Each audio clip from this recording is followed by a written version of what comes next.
Hello again everyone, Truck CB Sales here with a repair report for Bobby in Mississippi on this General Lee. Bobby, got it ready to go for you, bud? Called up my good friend Greg Barquette at Barquette Electronics, GoldenEagleRadios.com. Got some new OEM replacement channel selectors. You're on dim right now. Before it was flickering all the segments out. You're good to go now. Greg at Barquette Electronics has got us all fixed up.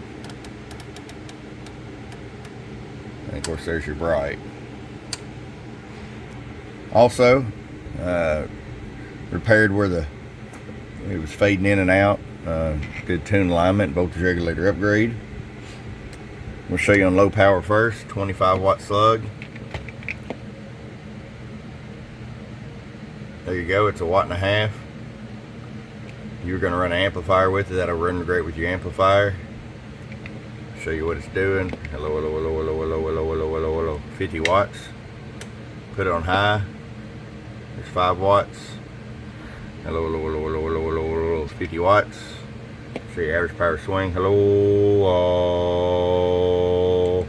About 16, maybe 16.5 bird. Alright, Bobby, it's ready to come back to you, bud. I appreciate it and hope you enjoy it. From your friend Truck at TruckCBSales.com. Bump, bump.